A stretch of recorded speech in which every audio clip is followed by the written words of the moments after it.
Namaskar. Welcome to the Saraswati Sangam Project Mentor Program Talk Series.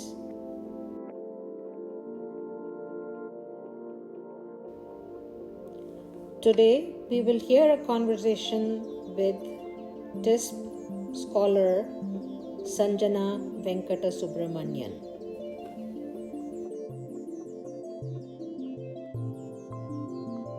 We are a network of professionals connected by different causes and reasons beyond our common interest, passion, and cause for pushing forward our Indian Hindu heritage and bring its relevance to today's needs and today's challenges and solutions that it can create for the entire world. So, with that, I think we can start with our formal session of hearing from Sanjana about Mahabharat. Awesome. Thank you so much.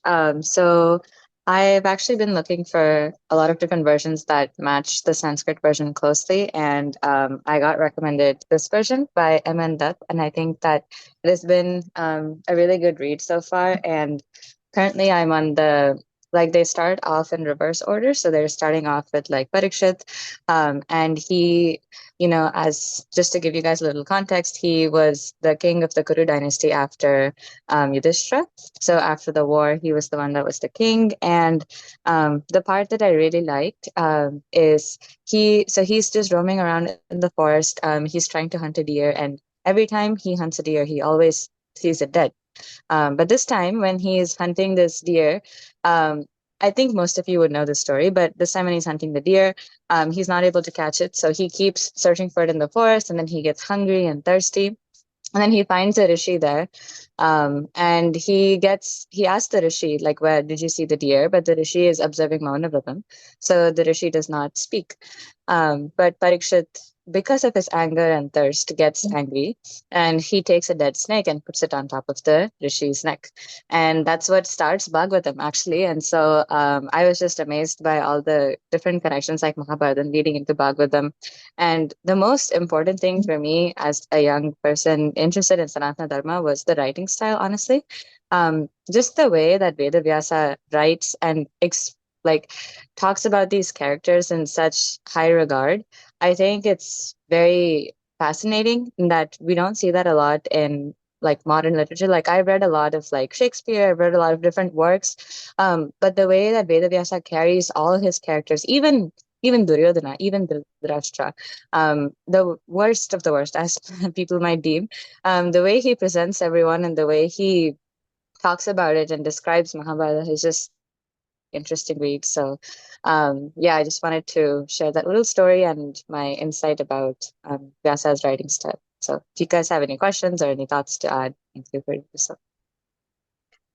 Elaborate a little bit on the way. So you said that it's different, but what is it about the way that jumps out to you as different and interesting? Yeah, so in this specific story, when Vedavyasa talks about Parikshit, he has always, like throughout until this part comes, he's always held Parikshit in such a high standard. And Parikshit is someone to be held in such a high standard. But this one action did not change his character or did not change, it was because of his hunger and thirst that he resorted to do such things. And even the Rishi's character, when the Rishi does not even curse Parikshit, right? The Rishi's son gets angry and curses Parikshit because he's upset that someone could disgrace his father like that.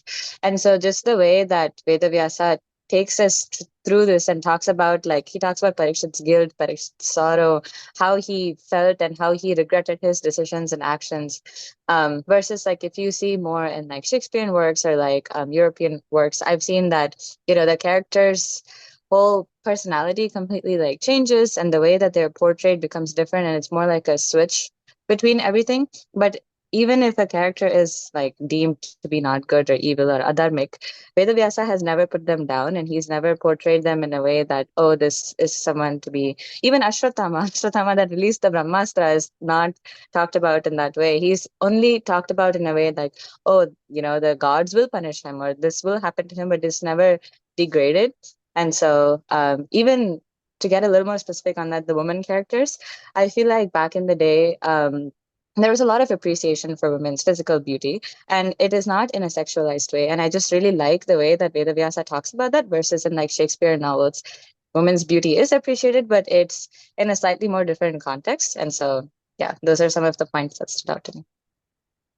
Very interesting observation. A very holistic presentation of every being, and not in so black and white. Would that Yeah. be a summary? Yeah, sure. Yeah. I know there are other Mahabharat enthusiasts. Of course, one question obviously is why Mahabharat? Maybe it's just in the line of readings that you are pursuing. And of course, Mahabharat, of course, is a very, very amazing detail and rich of human experience and Oh, yeah. life. But yeah, let me open up for others to ask questions and discussion on this. Maybe I just probably ask Sanjana this point. So, is it about all the characters in Mahabharata? The purpose is not to really say somebody is hero beyond any doubt and any gray in the personality, but everybody is a human. Yeah. And there is a shade of everything in every single individual, but there is no judgment. Yeah. And everybody is going to go through the consequence of their own actions, and that comes out very strongly in Mahabharata or Bhagavatam, as an extension of that. Yeah. And unlike as compared to European literature, which tends to jump to a hero or making it more black and white. Okay. Yeah, I think that's a good way to put it. Yeah, I definitely agree. Yeah.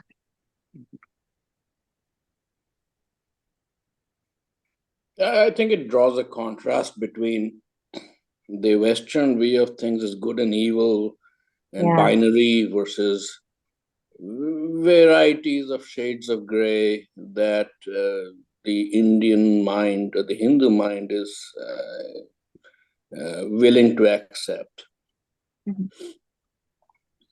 Yeah. Even like the Panchapandavas, the characters, Arjuna, Yudhishthira, there's a story which I don't know if it's going to be a part of Mahabharata. I'm going to find out when I get through the book, but I've heard of the story where they're all climbing the mountain in the end, and slowly, one by one, they all die for one of the biggest sins that they've committed, but Yudhishthira is able to go up to the top. I find that very interesting because even the greatest of the characters, they face such a sad death. But I'm not sure if that, I have to check. I'm a big fan of checking whether it's factually correct or if it's, a story that was culturally generated. So, yeah. We'll see. I'm reading Bibek Debroy's new series on Mahabharata now. It's actually very, very extensive. It's, I think, 8 volumes now. Oh, wow. Yeah. But I think it's a little bit more true to the original than the condensed volumes that I have in the past read. Yeah. Yeah. The one that I'm reading right now also has about like 10 volumes. Like I'm still just on the first one, and it's pretty big, and it has like the Sanskrit verses right above the English, and I can understand Sanskrit a little bit because I was taking classes, so that's kind of helpful for me to contrast and that too. Good for you. Good for you. Yeah. That's actually wonderful. Yeah, that's wonderful. If you have the Sanskrit in it and you're able to read that, that's absolutely the best. Yeah. So that's resonating a lot with me. My wife and I basically a couple of years back went through this discussion that we are familiar with the stories in the Mahabharata and the Ramayana, but we haven't actually ever read the text itself. And for us, we sequenced Ramayana before the Mahabharata. So we basically realized we're familiar with the whole story. We're familiar with parts of it. We've read fragments of it, but we've never actually read the actual text. Right. And so we said we'll start with the simple one and read the Ramcharitmanas, which is Tulsidas, and it's not Sanskrit. So we started with that, and we again have a similar book with the not Sanskrit, but the original next to the English and the simple Hindi. So you can go, verse by verse and understand what is being said and understand the background. And a couple of things stuck out to me as I started reading it. One, the sheer, forget the background, forget the religious significance, forget everything. The sheer value as literature is not known and not understood by most people. The fact that we've all grown up listening to these verses, especially if you're in North India, Ramcharitmanas, the cadence in which it is chanted and so on is very familiar. And as I started reading it, I realized I couldn't do it very well. So I went and looked at how are you supposed to, where are you supposed to pause and so on. And I realized that there is almost an ironclad structure that he has followed, where a doha is so many syllables. You pause after this syllable and then you pause after this syllable. And when you do that, it all rhymes. It feels good. You miss that and it sounds weird. So just the sheer fact that there's this giant book that has been written that follows this structure so precisely is quite amazing to me. That's one aspect that is not appreciated, I think, by many people. And and I'm not a big reader of poetry. Like the last time I had something like this come up in my mind was when I was reading The Golden Gate by Vikram Seth, which is where the whole book is in verse. And as you read that, you realize how much effort it would have taken. And it's not that structured. It's in some other meter, and I can't tell you what that is. But but you still sort of realize that it rhymes at certain points, and it feels really nice. So that's one. But the second piece that I realized as I was reading the actual text is that it is not linear by any stretch of the imagination. The way the story zooms out, I mean, so we're still in the beginning of the book, and it's basically got three stories running concurrently. One is the author telling the reader what the story is, and then there are two other narrators within the story who are telling the story to someone, and it all sort of merges with each other. So that's pretty interesting as a structure. And then it sort of effortlessly zooms in and out in terms of the time scale. So you are talking about a character, and in 3 verses they'll talk about the character and their prior birth and their next birth and how it's all happening. There are characters within who realize that Ram is an avatar and who are discussing with each other, why is he behaving why is he sad if he is a god? Like, he knows what's going on. He knows this is all Maya. Why is he? It's quite interesting. And yeah, you're right. I mean, most Western texts and literature, you don't have those layers, those dimensions. At least I haven't come across any. I haven't read the Greek epics, so I don't know what those are like. But here, this really stood out. As you start reading the story, it's so layered. There's so many, and that made me realize that you can take like one page and write a book on it. But it's a real pleasure to sort of read the original without anyone's interpretation and just sort of take it for that. We are being helped by someone who has a little more knowledge than us. I mean, if we were just reading the book raw, then we wouldn't get too much background. So we have someone who reads with us, and they are much more knowledgeable. So they are able to give some background and connect the dots for us as we go. But it's been quite pleasurable and eye-opening to read, and we're looking forward. We're still on the Balkan, so we're way way far away from the end. But I think the Mahabharat will be next. So I think there are a couple of things Rahul has mentioned. They're very interesting points. So if I can just take another couple of minutes.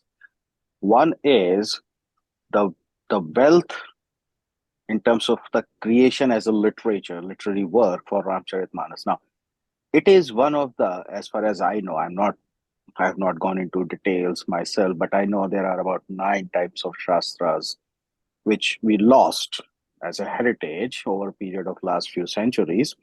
But one of them is about how to write literature. And it is derived from the basic rules of the language, primarily Sanskrit, but ultimately, I think most of the Indian languages follow the same structure.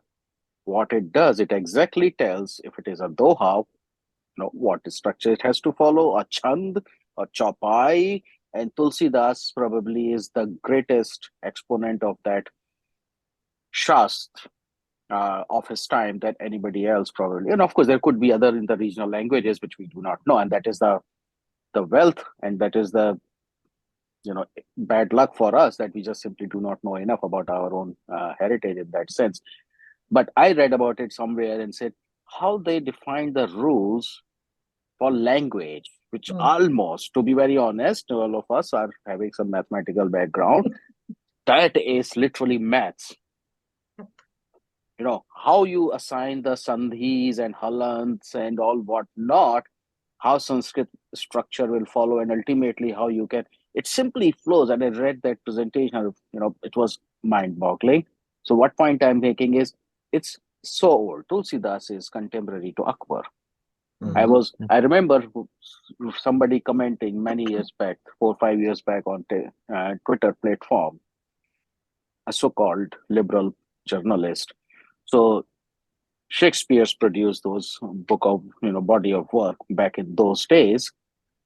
Think of it where it was India, and somebody reminded that person. It was also a little bit of a trolling, saying, "Well, Ramcharitmanas is read in every single house almost 500 years down the line." And by the way, let's not forget what did Kalidas produce almost 1,000 years before him. So that is the wealth of the things which we have got, really. So that is the second. One is really about the literature as an art form, which we do not talk about, we do not know. And it's so good to see somebody, youngsters like Sanjana taking interest and reading about it. It might as well be keeping the context in mind, the time frame when those were written. And just to, if we have to engage with non-Indians, what are we going to engage them with? Can we really draw parallel, at least an educated conversation to point out, okay, yes, Greek literature is contemporary, probably to Mahabharat. I don't know that for sure, but yeah, maybe Western world knows about it more. Just that they do not know about Mahabharat or Ramayana. But Mahabharata is still the biggest epic, bigger than any Greek epic written ever. So there is a creative angle to that, and that is there. The second part is, of course, the comparison is ensuring that all of us are able to educate ourselves to have that meaningful discussion. Right. Now, those 9 shastras is something or whatever, I do not even remember if it is 9 or if it is 16, but like Natya Shastra and, Pak Shastra and, all of those. And then that leads to all those medical treaties written, etc. We simply lost it. And good to see youngsters trying to have an interest in some of those things. Excellent. So I'll wrap up with 2 observations. First, Sanjana, highly commend your interest and actually making time. At different stages of our lives, we have different priorities, but the fact that you're making time to read our Hindu literature and scriptures is really commendable. And the second related is that all of us at all stages of our life should be reading.